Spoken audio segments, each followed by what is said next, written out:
Ivor the engine. There he is, look, on the way home from Tewin Beach, with Jones the steam, his driver, and Evans the song, choir master of the Grumbly and District Choral Society.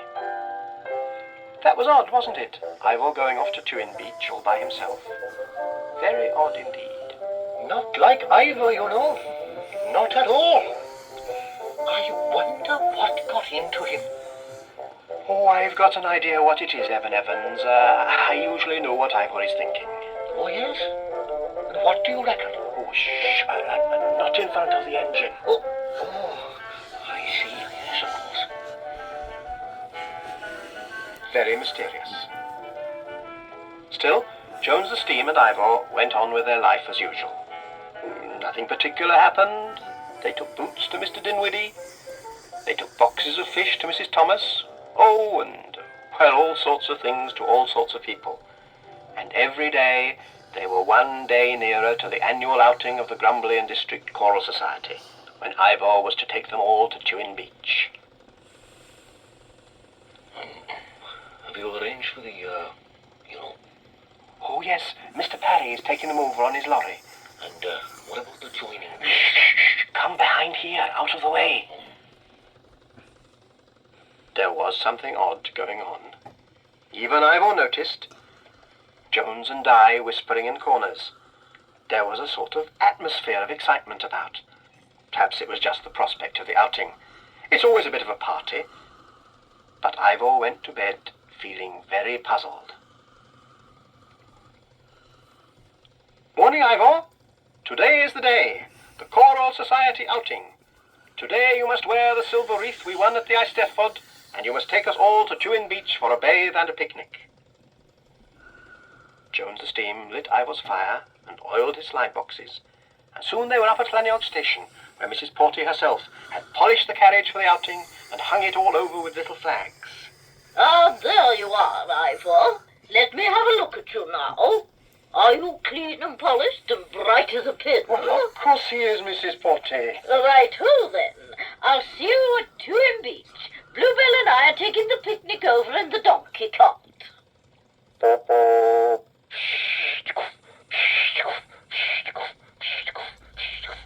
The next stop was Grumbly Town, where Evans the song fixed the silver wreath on Ivor's funnel. And then off to Tewin Beach, with the Choral Society all singing together in the open carriage.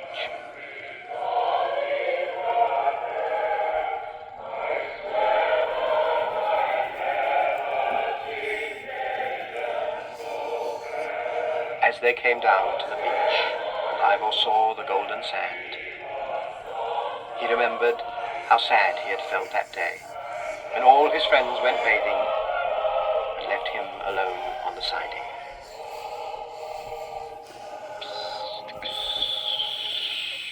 Look, Ivor, what's that? Well, it's a delicate maneuver, this, you know. I had to attend to it personally. Are the chains on? Right away!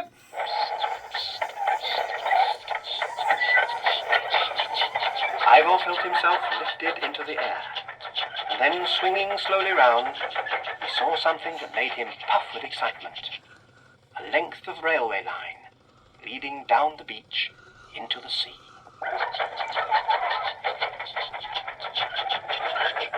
Come on, Ivor! Race you into the sea!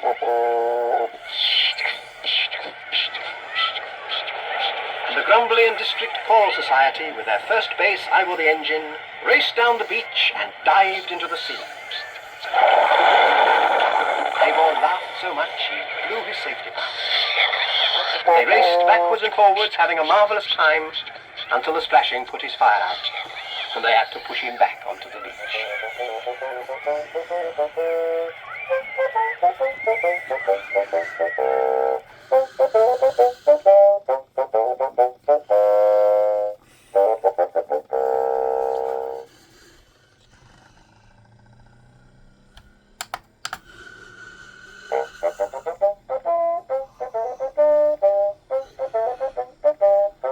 Ivor the engine.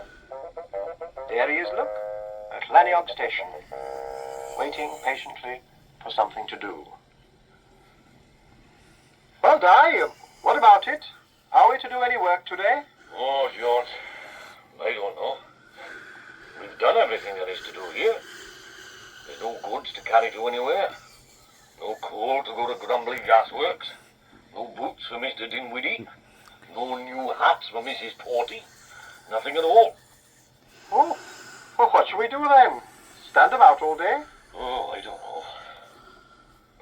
I've got my fishing rod. Well, that's it then, isn't it? We'll call it dinner time and take our sandwiches down by the river. Do a bit of fishing, eh? What? Do you think we ought to? Oh, come on, Di, before you begin to worry. We can hear the telephone bell if it rings. Now, you fetch your old fishing rod. Bye, Ivor. We shan't be long. Why not? It was a lovely day. A lovely day for just lying on the bank of the river, listening to the bees buzzing and watching the leaves growing on the trees. That suited Jones very well.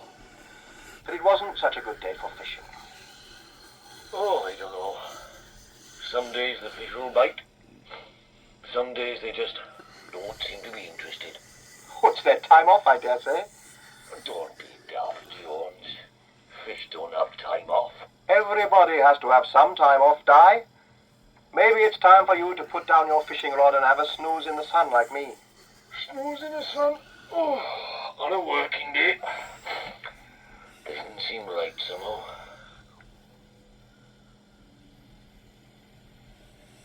Mr. Day Station! Mr. Day Station! Mr. Day Station! What? What is it? Your engines ran away! What? Ivor? But we left him up at the station. Well, that's right, and he's not there anymore. Oh, dear Jones. I knew something dreadful would happen. We should never have left the premises unattended. Oh, Di, you worry too much. Come along, run. Look, you see, he's not there. Why, I dare say he's gone off somewhere. What? By himself? Look, I can't do that. It's against regulations. Oh, I don't know. Well, I do know. It states quite clearly in the book of regulations, locomotives cannot drive themselves. Ivor can. He always could. I shall have to call the police, the fire brigade. I mean, they might be anywhere. I must telephone head Oh, office. Di, calm down. Now, Ivor can't be far away. Now, come on, give me a bunk up here. But he won't be on the Oh, road. I know that, silly. Give us a shove. Oh, there we are. Now, let's have a look. Yes, of course. Now, mind out. Now, Di Station, it's a lovely afternoon for a short walk. Shall we stroll up to Mrs. Porty's house and forget about telephoning head office and the police and that? So, through the meadow and up to Mrs. Porty's house they went. And of course that's where Ivor was. Jones the Steam had seen his smoke. He was on the line beside Mrs. Porty's house, standing next to his friend Bluebell the donkey. They weren't doing anything, not talking or singing or dancing. They were just standing there, being together, because they were friends. Ivor the engine.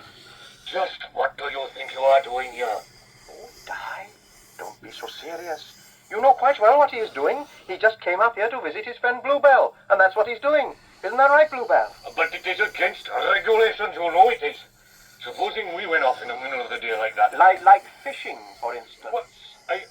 Well, there you are. Everybody has to have some time off sometimes.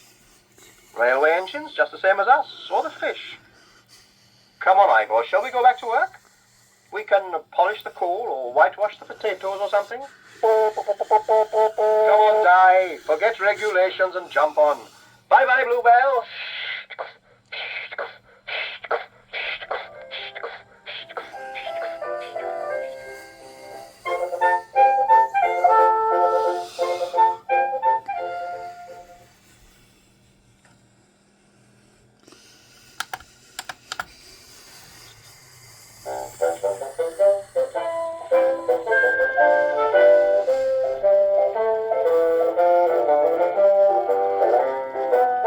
Ivor the engine.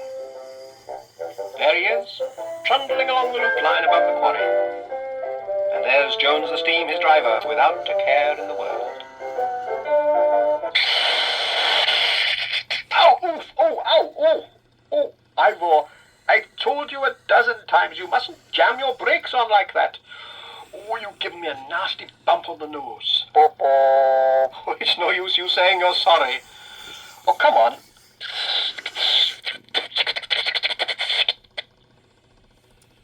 Now look here, Ivor. This is getting to be a bit silly. You can't go shoving on your brakes whenever you fancy. Oh. Oh, hello. What's this? A bird's nest. What a stupid place to build a nest, right against the railway line. Oh, I don't know. I'd have to do something about it. Oh, come on, you can't stay there. Very carefully, Jones the Steam lifted the nest with a mother bird on it and set it in a tin on a shelf in Ivor's cab. What have you got in there? Eggs? Oh no, baby birds. And they're quite big too. Well, you all hold tight now. Are you prepared to move now, Ivor?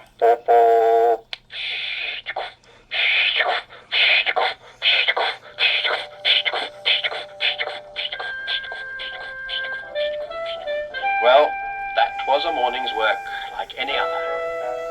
And at dinner time, Jones the Steam sat on Ivor's step by Tannigilt Station to eat his sandwiches. Oh, I see. You are proposing to share my dinner as well, are you?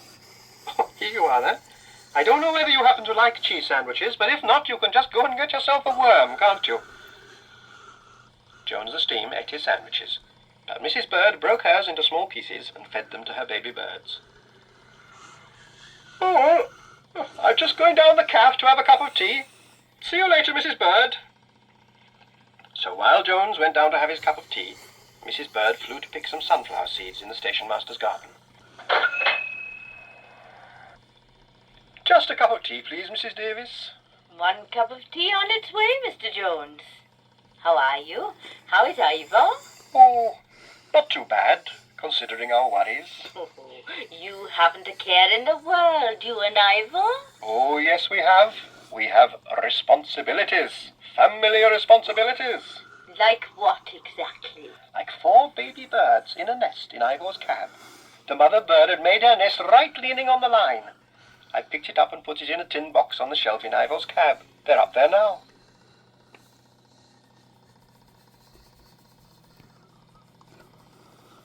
Well, that's hardly a worry, is it?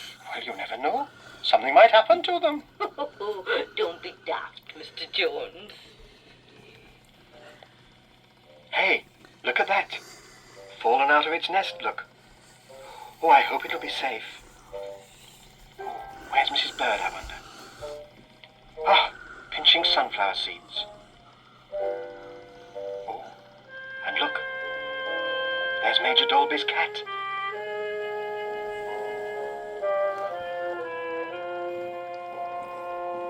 The cat. Oh, Ivor, it's creeping up on it.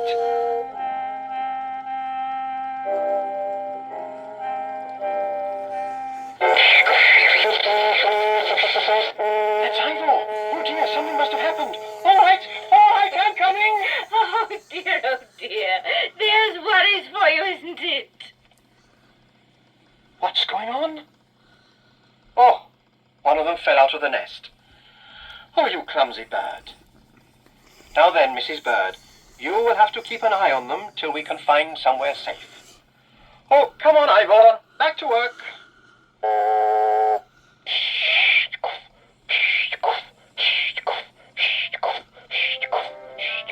You know, Mrs. Bird, this is not a satisfactory arrangement.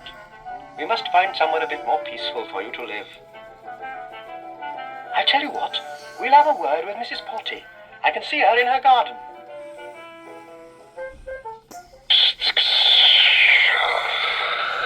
Oh, hello, Mr. Jones. Hello, Ivor. What worries, problems, and troubles have you come to tell me about today? Oh, nothing special, Mrs. Potty. Just a nest full of baby birds with no place to live. Look, there they are. Well, the inside of Ivor's cab is certainly no place for a well-bred bird to live. Oh, dear me, no. It's too hot, too dirty, and too dangerous. No. We must have a conference.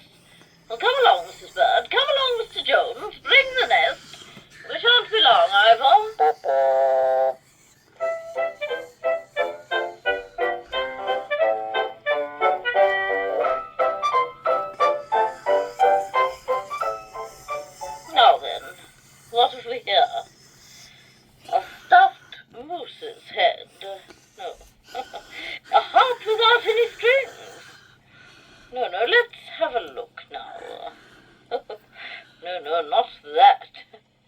Oh, yes. Yes. Ah, now what about that? But that's a clock. That's a cuckoo clock. Oh, that's right. Or rather, it was a cuckoo clock. I'm afraid the works came out of it a long time ago, so it's only a box now. And look, the whole front comes off for you to put the nest into it. Very good. Very good. I think that will do. Now, we've got to decide where it's to go. I would invite you to stay here, Mrs. Bird, only, as you see, I have cats. Little Milkins here.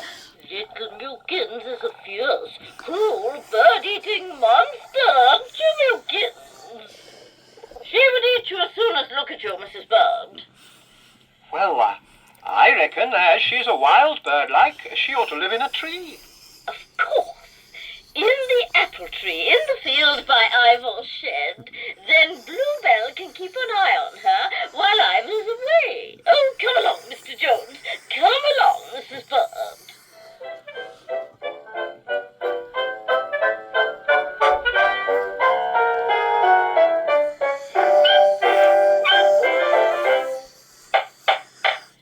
There we are. I lift the front off and you put the nest inside. That's right, in you go. And put the front on again and you'd never know they were inside it. How about that, Mrs. Bird? Very good. Very good indeed. Oh, hello. Hello, Mrs. Porty. What are you doing, Edwin Jones? Fixing up a clock, are you? That's a cuckoo clock, isn't it? Well, yes, in a manner of speaking. What time do you make it? Oh, it's just on 4 o'clock. 4 o'clock. Well, there we are. Is he going to cuckoo? Well, I'm not sure. That's not a cuckoo. Oh, what do you think you could oblige us with a bit of cuckooing, Mrs. Bird? Well, no, I had in mind a sort of cuckoo noise. Oh, no, I don't think she is going to cuckoo for us, so we'd better choose a different time. How about 10 to 3? That will do very nicely. Put the clock hands at 10 to 3, and there is honey still for tea. And I have some fresh scones as well. So come along, everybody. Tea time, tea time, tea time.